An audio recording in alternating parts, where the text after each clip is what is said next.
Bismillahirrahmanirrahim. Assalamualaikum warahmatullahi wabarakatuh.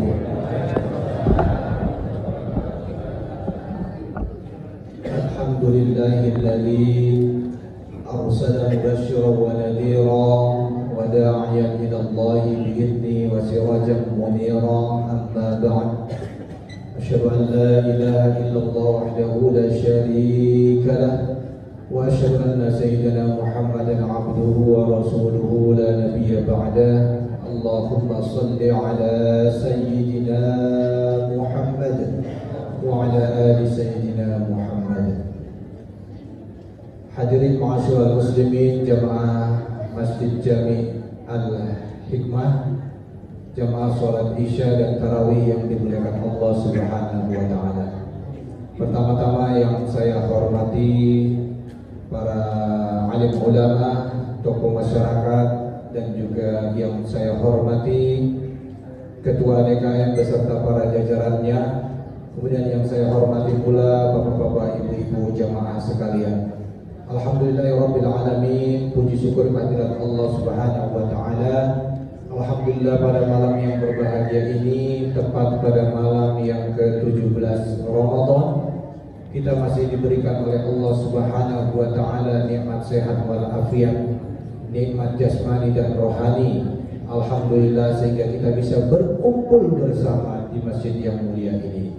Ini salah satu bentuk rahmat Allah luar biasa yang Allah berikan kepada kita.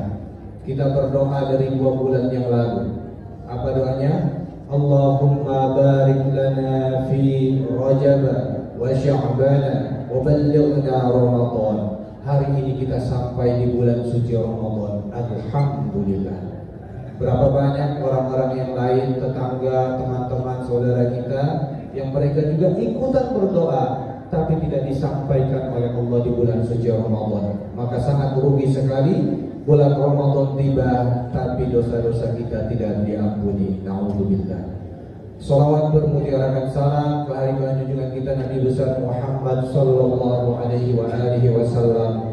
Semoga dengan memperbanyak salawat kepada beliau, insyaallah kita mendapatkan syafaatnya yaumil akhir kelak. Amin ya rabbal alamin. Hadirin Bapak Ibu jamaah yang dimuliakan Allah Subhanahu wa Ta'ala, ada 4 amalan mustajab di bulan suci Ramadan. Yang pertama tentu saja ialah puasa Ramadan. Mana dalilnya Ustaz? Man shoma Ramadhana imanan wa ihtisaban ghufira lahu ma taqaddama min dhanbi. Itu yang pertama. Amalan kedua yang mustajab di bulan Ramadan adalah qiyamul lail, salat tarawih, tahajud, hajat, witir dan lain sebagainya. Mana dalilnya Ustaz? Man qama Ramadan imanan wa ihtisaban ghufira lahu ma taqaddama min dhanbi. Selanjutnya ada amalan yang ketiga yang mustajab di bulan Ramadan. Apa itu? Sedekah di bulan suci Ramadan. Mana dalilnya Ustaz? A'udzubillahi minasyaitonir rajim. Man jaa bil hasanati falahu asyru amsalha. Barang siapa yang berbuat 1 kebajikan, maka Allah balas 10 kali lipat. Dalil yang lain adalah mathalul ladzina yunfiquna amwalahum fi sabilillahi kamathali habbatin ambatat sab'a fi kulli sumbulatin mi'atu habbah ila akhir ayat. Lalu amalan yang terakhir, inilah yang akan kita bahas beberapa menit ke depan. Amalan mustajab yang terakhir di bulan suci Ramadan adalah talil Quran, yaitu membaca, mentadaburi, mentadarusi Al-Quran. Mana dalilnya Ustaz? Nanti kita jelaskan bersama-sama. Hadirin ma'asyiral muslimin yang dimuliakan Allah Subhanahu wa Ta'ala, kita tahu bahwa Al-Quran itu adalah mukjizat terbesar yang Allah berikan kepada baginda Rasulullah Sallallahu Alaihi Wasallam. Nah, ini berkaitan juga dengan malam nuzulul Quran. Lalu pertanyaannya adalah yang akan kita bahas pada malam hari ini, benarkah Al-Quran itu mukjizat? Bu, benar Bu? Apa buktinya Bu? Bingung kita kan kalau ditanya apa ya? Al-Quran itu mukjizat gak? Iya, mukjizat Ustaz. Mana buktinya? Bingung kita. Maka pada kesempatan ini Ustaz bisa nggak membedah, menjelaskan benarkah Al-Quran itu mukjizat? Maka insya Allah pada malam hari ini secara singkat kita akan jelaskan bahwa Al-Quran itu benar adanya mukjizat. Maka yang pertama, Allah Subhanahu wa Ta'ala berfirman di dalam Al-Quran surat Al-Mu'minun ayat 12 sampai dengan 14. Apa kata Allah Subhanahu wa Ta'ala di dalam ayat tersebut? A'udzubillahi minasyaitonir rajim. Wa laqad khalaqnal insana min sulalatin min tin. Dan sungguh kami telah menciptakan manusia dari saripati yang berasal dari tanah. Tsumma ja'alnahu nutfatan fi qararin makin. Kemudian kami menjadikannya air mani yang disimpan dalam tempat yang kokoh, yaitu rahimnya ibu-ibu. Tsumma khalaqnal nutfata 'alaqatan fa khalaqnal 'alaqata mudghatan fa khalaqnal mudghata 'idhaman fa kasawna al-'idhama lahman. Kemudian air mani itu kami jadikan segumpal darah atau sesuatu yang melekat. Lalu dari segumpal darah tersebut kami jadikan segumpal daging. Lalu dari segumpal daging kami jadikan tulang belulang. Lalu dari tulang belulang itu kami bungkus lagi dengan segumpal daging. Tsumma ansha'nahu khalqan akhar. Kemudian kami menjadikannya makhluk yang berbentuk lain. Allah tiupkanlah ruh di dalamnya. Maka fatabarakallahu ahsanul khaliqin. Maha suci Allah, pencipta yang paling baik. Ayat ini turun pada zaman Rasulullah SAW. Namun hingga sampai detik ini tidak ada satupun dokter kandungan yang membantah ayat ini, bahwa ayat ini benar adanya sesuai dengan yang dikatakan Al-Quran, sesuai dengan ilmu kedokteran bagaimana reproduksi manusia. Jadi 40 hari genap 120 hari ditiupkannya lah ruh oleh Allah Subhanahu wa Ta'ala. Maka maha benar Allah dengan segala firman-Nya. Jadi Bapak Ibu yang dimuliakan Allah Subhanahu wa Ta'ala, sebelum lebih lanjut, hari ini orang banyak mengartikan mukjizat itu remeh-temeh Bapak Ibu ya. Dikit-dikit selamat dari kecelakaan dibilang mukjizat. Nenek-nenek jatuh dari ayunan selamat dibilang mukjizat, ya kan? Artis berangkat ke tanah suci melihat keajaiban Ka'bah, tawaf dan lain sebagainya, diwawancarai, saya merasa seperti mendapatkan mukjizat.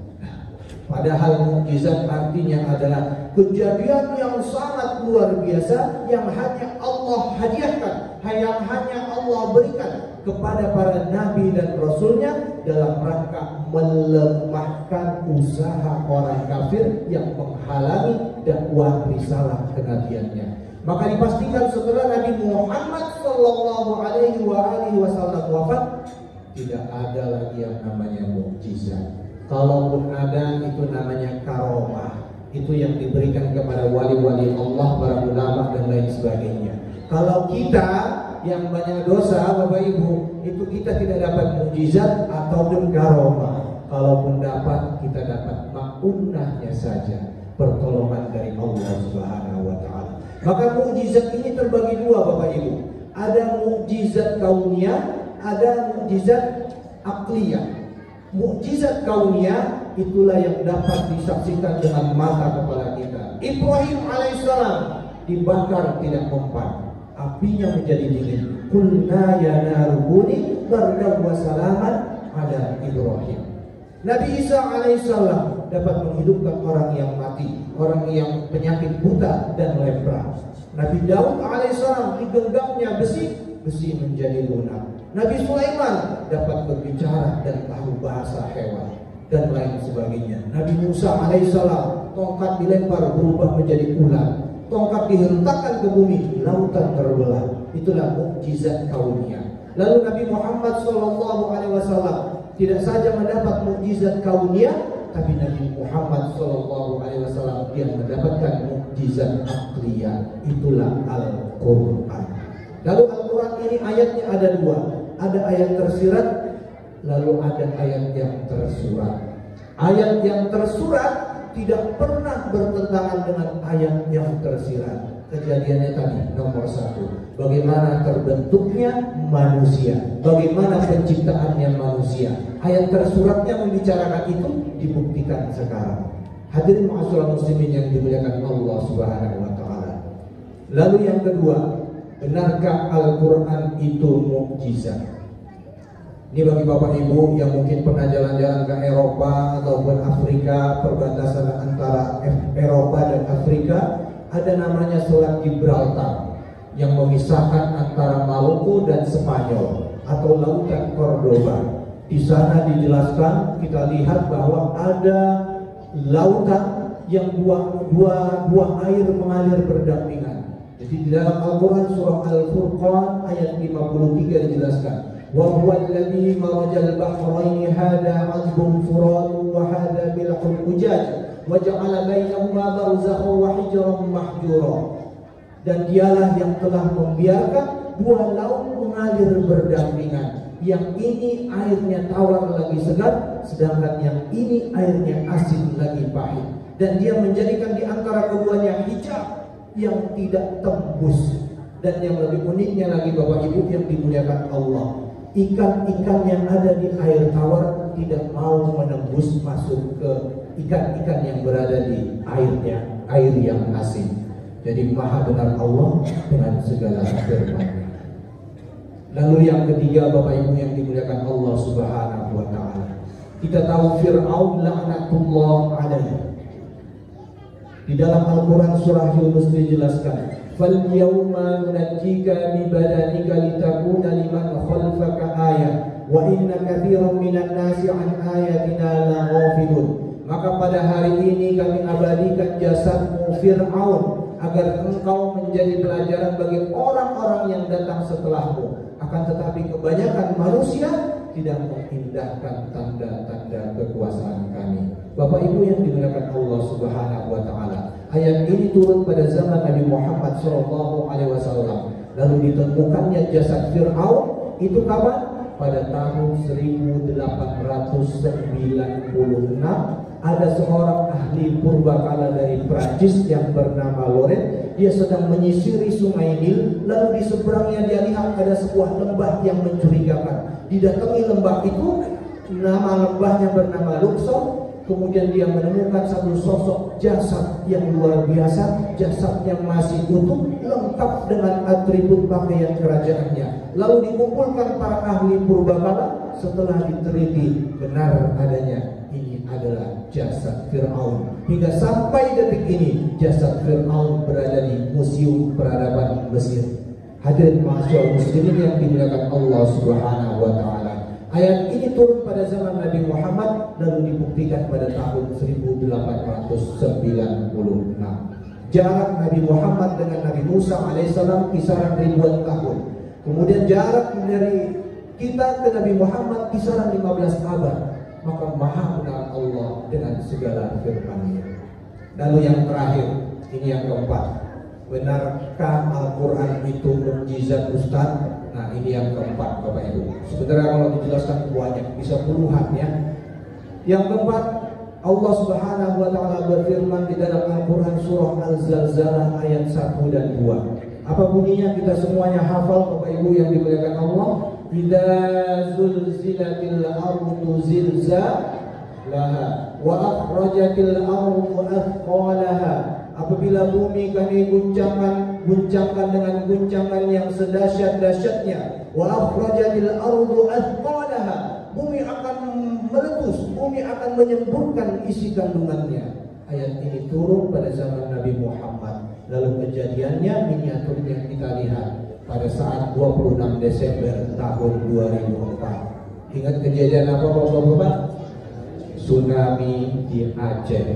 Bapak Ibu yang dimuliakan Allah, saya saksi merasakan langsung kedahsyatan tsunami. Tapi saya tinggal di Stabat di Langkat, Sumatera Utara. Saya merasakan gempanya luar biasa. Pada waktu itu hari Minggu jam 8 pagi, sedang main kelereng asiknya Bapak Ibu ya. Tiba-tiba dihantam dengan gempa 9,3 skala Richter. Durasi kisaran 15 sampai dengan 20 menit. Itu luar biasa dahsyatnya.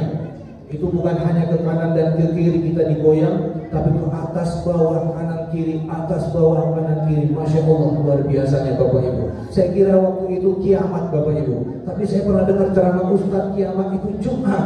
Ini kok Minggu gitu kan. Jadi Masya Allah luar biasa. Setelah terjang dengan gempa yang begitu dahsyat, apa yang terjadi? Bumi menyembur mengeluarkan isi kandungannya. Itulah tsunami yang terjadi di Aceh, meluluh lantahkan kota Banda Aceh dan sekitarnya, hingga ratusan ribu jiwa melayang pada waktu itu.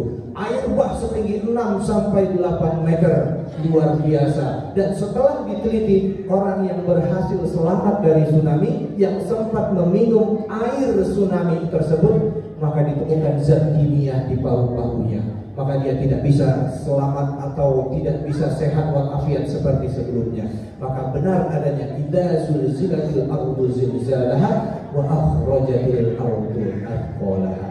Itu baru miniatur dari kiamat kecil yang kita rasakan. Bagaimana nanti Bapak Ibu yang dimuliakan Allah Subhanahu wa taala, kiamat yang sesungguhnya. Petir menyambar di sana sini, bumi terbelah di mana-mana, gunung-gunung berterbangan bagaikan kapas. Anak lari meninggalkan orang tua lari meninggalkan anak, istri lari meninggalkan suami juga lari menyelamatkan diri meninggalkan istri. Anak-anak berubah rambutnya menjadi putih, ibu-ibu yang hamil berguguran anaknya karena saking dahsyatnya hari kiamat itu nanti. Masya Allah. Hadirin ma'asyiral muslimin yang dimuliakan Allah Subhanahu wa taala. Oleh karena itu Ramadan bukan hanya bulan mubarak, bulan penuh rahmat, tapi Ramadan ini juga adalah bulannya Al-Quran. Nabi Muhammad kenapa menjadi Nabi yang paling mulia? Karena dia mengemban risalah Al-Quran. Jibril alaihissalam kenapa menjadi penghulunya malaikat? Karena tugasnya menyampaikan wahyu Al-Quran. Bulan Ramadan kenapa menjadi bulan yang paling mulia? Karena di dalam bulan Ramadan Al-Quran diturunkan. Malam Lailatul Qadar kenapa menjadi malam yang lebih baik dari 1000 bulan? Karena pada malam Lailatul Qadar Allah menurunkan Al-Quran. Inna anzalnahu fi Lailatul Qadar. Maka pertanyaannya adalah, sudahkah kita menjadi sahabat Al-Quran? Sebagaimana dalam hadis dijelaskan an Abi Umamah Al-Bahili, dari Abu Umamah Al-Bahili, Iqra'ul Quran, bacalah olehmu Al-Quran, fa innahu ya'ti yaumal qiyamah, karena sesungguhnya nanti pada hari kiamat, syafi'an li ashabi, dia akan datang kepada kita menjadi syafaat, menjadi penolong kita. Hadis riwayat Muslim. Maka pertanyaannya, sudahkah kita menjadi sahabat Al-Quran? Sudahkah kita sering membaca mentadarusi Al-Quran? Sudahkah kita sering mengamalkan apa yang ada di dalam Al-Quran? Mungkin itu saja yang bisa saya sampaikan. Mudah-mudahan bermanfaat. Mohon maaf atas segala salah dan khilaf. Akhirul kalam dan liqa. Assalamah. Fathun minallahi wa fathun qarib wa basyiril mu'minin. Assalamualaikum warahmatullahi wabarakatuh.